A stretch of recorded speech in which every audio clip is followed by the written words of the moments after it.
Hello everyone, how are you? I hope everyone is fine. आज हम English grammar में जो सबसे बेसिक स्टेप होता है, पार्ट्स ऑफ स्पीच, उसको रीड करेंगे। क्योंकि जब हम ग्रामर शुरू करते हैं तो पहले तो हमें देखना है कि जो हम स्पीच है, जो हम बोलते हैं, उसके पार्ट्स कौन कौन से हैं। तो उनका हम आज एक क्विक सा उसको डिस्क्राइब करेंगे। सबसे पहले आता है नाउन्स, उसके बाद है एडजेक्टिव्स, नेक्स्ट है adverbs, verbs, prepositions, pronouns, conjunctions and interjections। तो सबसे पहला जो आता है वो क्या है? नाउन्स। पार्ट ऑफ स्पीच तो पता चल रहा है ना, बोलते जो है हम, ग्रामर जो है इंग्लिश की, बोलते इसमें कौन कौन से पार्ट होते हैं, तो इसको हम वन बाय वन स्टडी करेंगे। फर्स्ट है नाउन। नाउन्स कौन कौन से होते हैं? Naming people, places, things and ideas. ये आपने अक्सर सुना होगा, name of any person, place, thing और एनी इमोशन इज नाउन। तो एक बार फिर रीड करते हैं। Naming people, places, things and ideas, और उनको हम कॉन्सेप्ट्स भी कह सकते हैं। जैसे एग्जाम्पल देख लेते हैं हम। Mike owns the fastest car. अब इसके अंदर माइक जो है वो क्या है? पर्सन है, और कार क्या है? वो कोई थिंग है, यहाँ पर ली गई है। तो ये दोनों नाउन है। उसके बाद नेक्स्ट है they decided to buy the house. तो उन्होंने हाउस को बाय करने का डिसाइड किया। तो इसमें नाउन क्या है? घर। हाउस जो है वो इसमें नाउन है। नेक्स्ट है I believe in free speech. Free speech जो है वो क्या है? फ्री स्पीच यानी खुला बोलना एक कॉन्सेप्ट है, एक आइडिया है, इसलिए फ्री स्पीच यहाँ पर नाउन है। नेक्स्ट है एडजेक्टिव्स। अब एडजेक्टिव्स क्या काम करता है, क्या फंक्शन है इसका? Describing nouns and pronouns. Noun को और प्रोनाउन को ये डिस्क्राइब करता है। नाउन तो अभी हमने पढ़ ही लिया है। अब नाउन के प्लेस पर जो वर्ड यूज होते हैं वो होते हैं प्रोनाउंस। तो चलो इनको हम साथ के साथ पढ़ लेते हैं, क्योंकि यहाँ पर प्रोनाउन आ गया है। प्रोनाउन होता है रिप्लेसिंग नाउन्स। अभी हमने कहा ना कि नाउन के प्लेस पर जो वर्ड्स यूज होते हैं वो होते हैं प्रोनाउंस। अब जैसे हम किसी के बारे में बात कर रहे हैं, सपोज करो कि हम सोहन के बारे में बात कर रहे हैं, तो हम बताएंगे Sohan is a good boy, Sohan is a student, Sohan is very hard working, Sohan rides bicycle, Sohan dances very well. ये तो हमने 5 सेंटेंसेस मान लो उसके बारे में बोले हैं। अब इसमें हम बार बार कौन सा वर्ड रिपीट कर रहे हैं?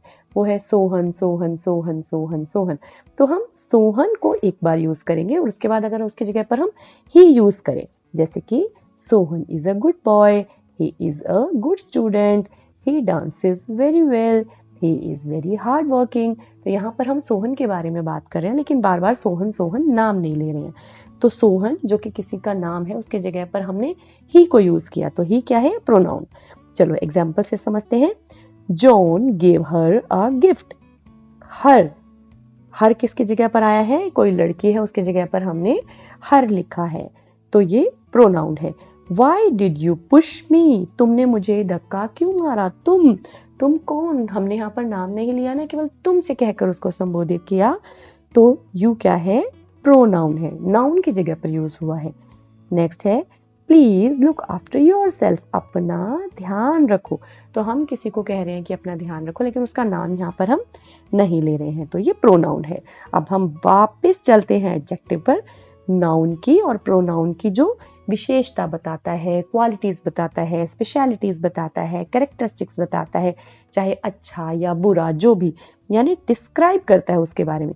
अब ध्यान दो, तो हम पूरे दिन कुछ ना कुछ डिस्क्राइब ही तो कर रहे होते हैं ना। कभी कोई किसी के बारे में बताता है, कभी कोई किसी के बारे में बता रहा होता है, तो उसको कहते हैं एडजेक्टिव्स। चलो एग्जाम्पल से समझते हैं। That was an exciting film। Film के बारे में बात हो रही है। फिल्म कैसी थी? एक्साइटिंग थी। The boy in the red jumper is happy।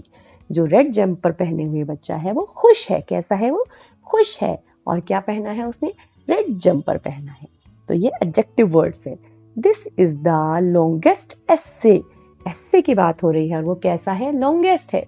तो ये इसने नाउन की और प्रोनाउन की स्पेशलिटी बताने वाले वर्ड्स हैं जिनको हम कहते हैं एडजेक्टिव्स। नेक्स्ट आता है एडवर्ब्स। तो एडवर्ब्स क्या होता है, वर्ब्स के बारे में बताता है। तो चलो एडवर्ब से पहले हम वर्ब्स के बारे में जानते हैं।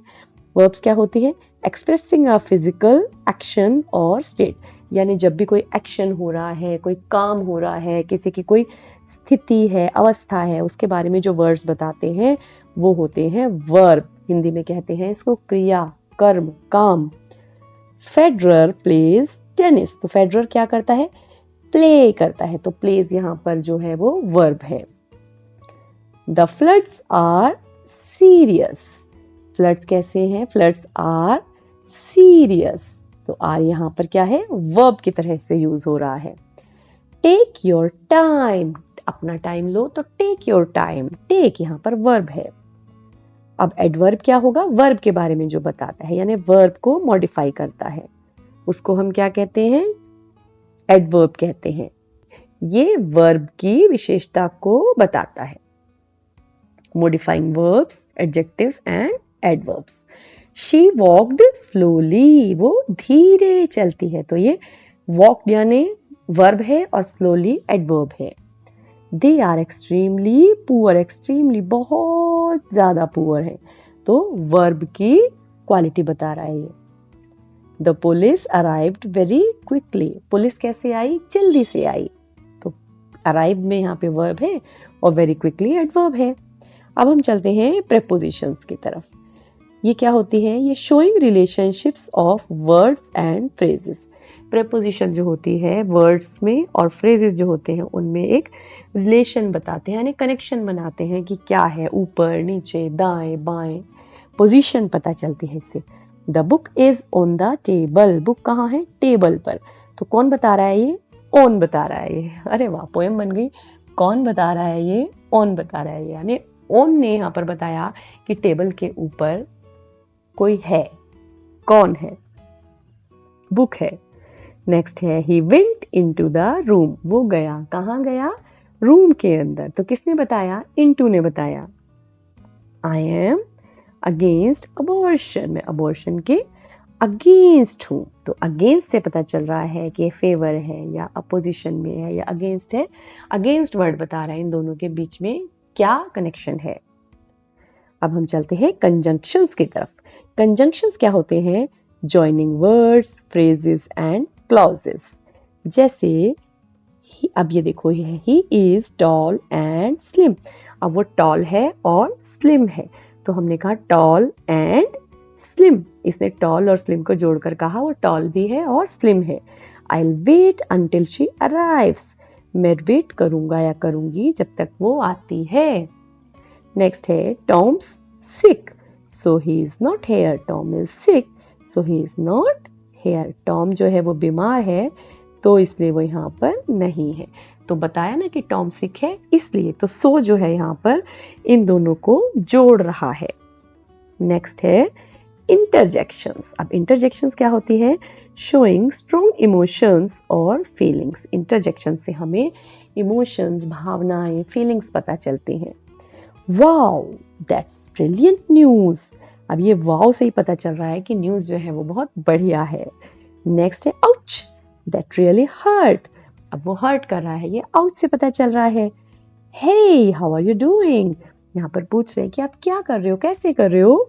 तो इन वर्ड से पता चल रहा है, जैसे वाओ, आउच, हे। ये जो वर्ड्स हैं ये बताते हैं इमोशंस के बारे में, कौन सी फीलिंग्स हैं इन सेंटेंसेस के अंदर। जो ये फ्रेजेस हमने दिए हैं इनके साथ कौन सी भावनाएं जुड़ी हैं उससे पता चलता है। तो ये होती है इंटरजेक्शंस। तो आज हमने बहुत ही ब्रीफ में जाने हैं पार्ट ऑफ स्पीच, जो कि कौन कौन से हैं, बोलिए। Nouns, nouns, pronouns, pronouns, adjectives, adverbs, verbs, preposition, conjunctions and interjections। तो ये हमने पार्ट्स ऑफ स्पीच को आज केवल देखा है कि कौन कौन से होते हैं। इसके बारे में हम फर्दर और डिटेल में भी स्टडी करेंगे। अभी के लिए इतना ही। तो आप सीखते रहिए, पढ़ते रहिए, जानते रहिए, खुश रहिए। Happy learning everyone.